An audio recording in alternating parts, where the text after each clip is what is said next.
তারা ভিডিওটা থামায় বললো যে এটা কেন বললেন, গভর্নমেন্ট তো তাও কিছু টাকা দেয়, যদি কিছুই না দিত দেন হোয়াট। তাহলে আমি বুঝলাম যে আমার এখানে বড় বিপদ। আর পঞ্চম দিন যেদিন আমি বসেছিলাম ওইখানে আর্মি হেডকোয়ার্টার থেকে একটা চিঠি আমার আব্বা বরাবর গেল।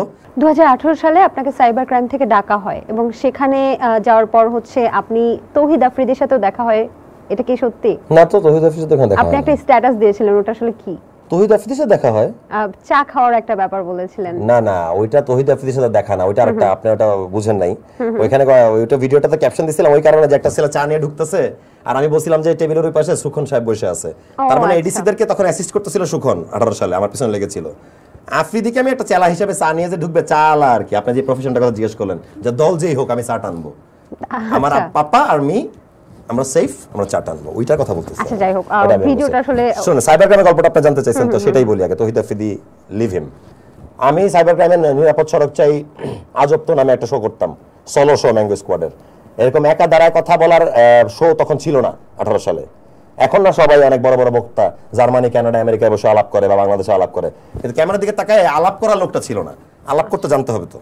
আমি এখন আলাপ করি না, 18 সালের পর থেকে করি না, যখন আমি দেখলাম আমি সাফার করে ফেলছি কথা বলার জন্য।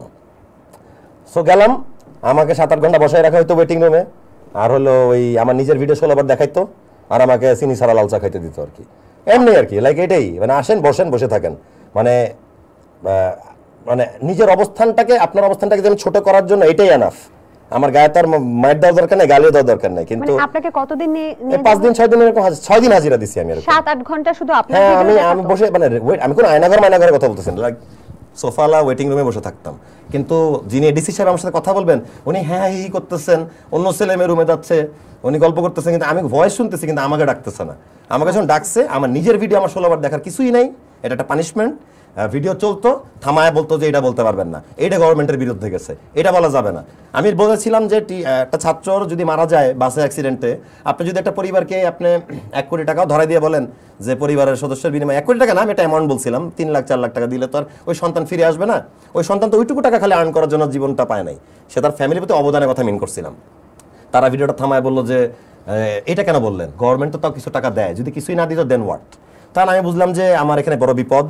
আর পঞ্চম দিন যেদিন আমি বসেছিলাম ওইখানে আর্মি হেডকোয়ার্টার থেকে একটা চিঠি আমার আব্বা বরাবর গেল, আব্বা বরাবর, তাও যে আপনার পুত্রকে কন্ট্রোলে থাকতে হবে, তার ফেসবুক স্ট্যাটাস এন্ড ভিডিও হচ্ছে বিব্রতকর এবং উস্কানিমূলক রাষ্ট্রের জন্য।